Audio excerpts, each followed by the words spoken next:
Hola, muy buenas a todos. Bienvenidos al plató de Economies and Juris. Hoy tenemos el placer de contar con Maite Pozo, abogada penalista y directora ejecutiva en Maite Pozo Abogada. Buenas tardes, Maite. Hola, ¿qué tal?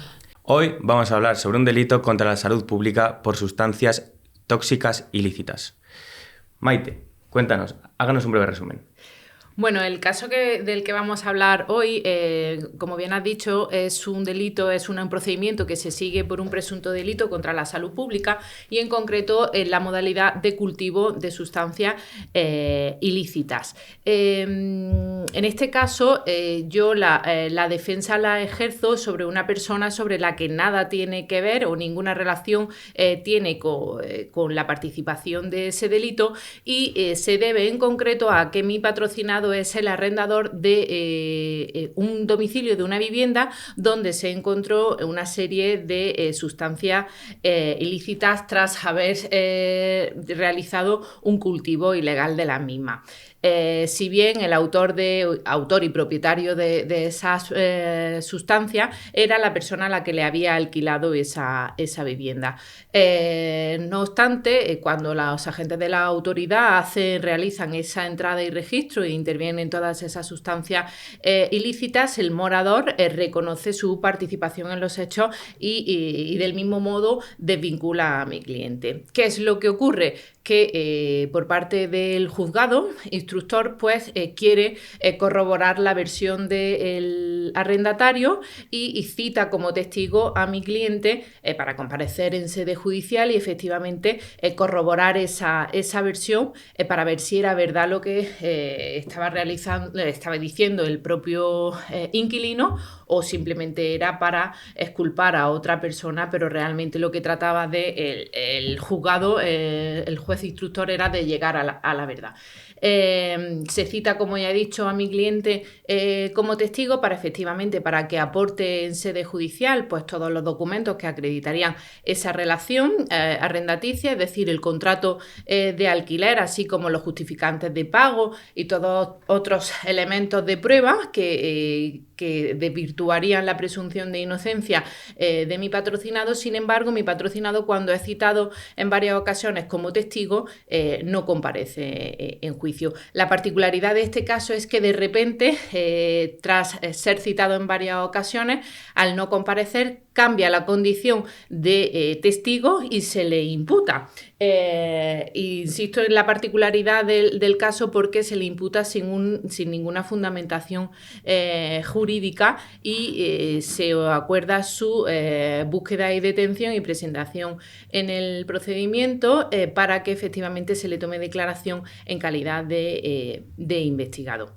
Finalmente, de sorpresa, uno de los días en un control rutinario es identificado y por lo tanto es detenido al tener esa busca y captura y es puesto a disposición rápidamente. Eso sí, fue puesto a disposición judicial muy rápido y se le tomó declaración en calidad de investigado y efectivamente lo que vino a decir es que pues nada tenía que ver con ese domicilio y que efectivamente lo que había dicho el inquilino era verdad, él nada tenía que ver con esa plantación y se aportaron todos los justificantes que estaba requiriendo el juzgado anteriormente como la condición de testigo, pero sin embargo ahora como imputado.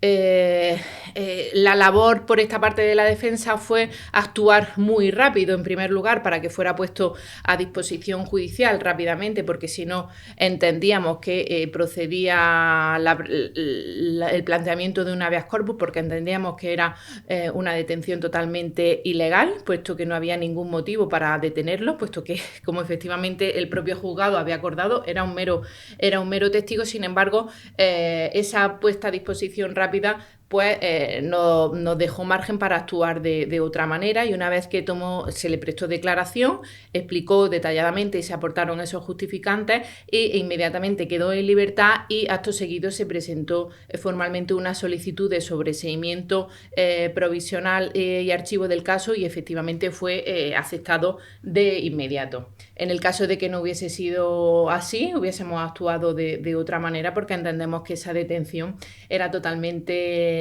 ilegal o contraria a derecho, que hubiese dado lugar a una serie de nulidades porque efectivamente no existía razón ninguna para pasar de condición de testigo a investigado. En este caso, tocando lo último que nos has comentado, que pasó de testigo a investigado, ¿solo fue por el motivo de que no compareció o hubo algún otro motivo diferente? Pues no fue efectivamente por ese motivo, porque no comparecía, pero la ley nos permite otros mecanismos, es decir, o bien sancionar, la ley permite sancionar al testigo que no comparece en juicio, o bien por parte del instructor podría haber acordado el desplazamiento forzoso de un testigo a sede judicial para tomarle declaración, como igualmente está previsto, pero en ningún caso procedía esa imputación, cuando además estaba bastante claro que esta persona era inocente y que nada tenía que ver con esos hechos. Y en este caso está claro que estamos ante una vulneración de un derecho fundamental como es la presunción de inocencia, artículo 24 de la Constitución española. ¿Cómo afrontó la estrategia legal teniendo a su favor este principio fundamental?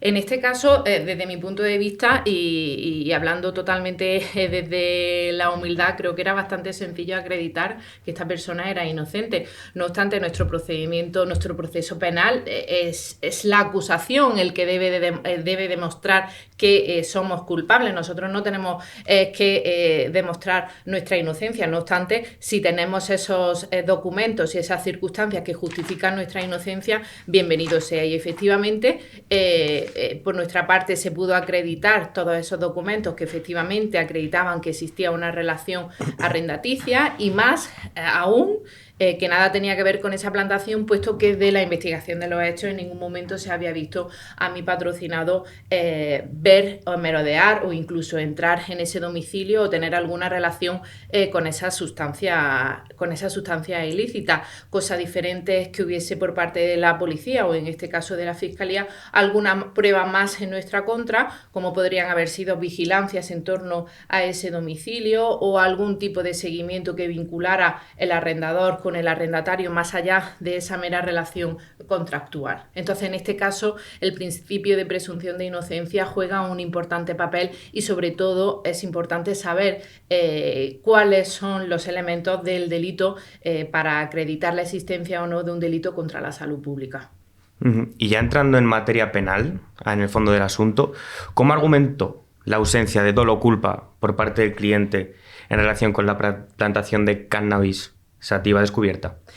La ausencia, en este caso, de los elementos del delito y en concreto de ese dolo o culpa, pues efectivamente se deducen del propio devenir de la investigación. Es decir, la investigación o la instrucción que hacen los agentes de policía o guardia civil en este caso, al no existir ni siquiera ninguna mera vigilancia que pudiese acreditar que en torno al tiempo de duración de ese cultivo mi patrocinado pudiera estar allí, o no hay ninguna vigilancia que hiciese pensar que tanto el arrendador como el arrendatario estuviesen realizando alguna acción en torno al cultivo de esas sustancias ilícitas o llamadas entre ellos que pudiesen demostrar esa relación, pues todo eso es lo que nos acredita no solamente la ausencia del elemento subjetivo del delito, sino también la ausencia de cualquier otro elemento objetivo del delito contra la salud pública.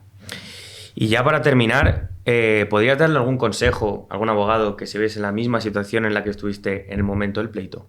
Sí, el primer consejo y el que siempre que doy, creo que es importante siempre la especialidad en la materia. Cuando nos adentramos a defender este tipo de delitos contra la salud pública, creo que es muy importante especializarte en la materia. Pero el segundo consejo es que nada es lo que parece. Efectivamente pudiésemos pensar, como el propio juzgado pensó, que no se creyó la mera versión del arrendatario y dijo, no, aquí también hay que llamar al arrendador porque no me creo que el propietario de una vivienda desconozca que en su vivienda pudiesen estar plantándose una serie de sustancias ilícitas, pero sí es así. Es decir, en los delitos contra la salud pública partimos del elemento de que hace falta una acción, hace falta cometer o ser parte activa de ese delito, porque efectivamente el hecho de ser el mero propietario, aun teniendo la vivienda alquilada, no significa que eres conocedor o que mucho menos que eres partícipe de ese delito. En los delitos contra la salud pública es muy posible, y así existen muchísimas sentencias del Tribunal Supremo en este sentido, cuando hablamos, por ejemplo, del cónyuge. ¿Qué ocurre con el cónyuge o la pareja del narcotraficante? Pues muchas veces son conocedores, pero el hecho de ser conocedor ni siquiera te hace partícipe. Se requiere una actitud activa, no meramente pasiva, y por lo tanto eso va a ser determinante. Es decir, incluso puede haber personas que convivan en el mismo domicilio en el que uno de ellos sí sea autor de ese delito y el otro nada tenga que ver. Pues muchísimas gracias, Maite. Estamos encantados de que nos hayas traído este caso tan interesante.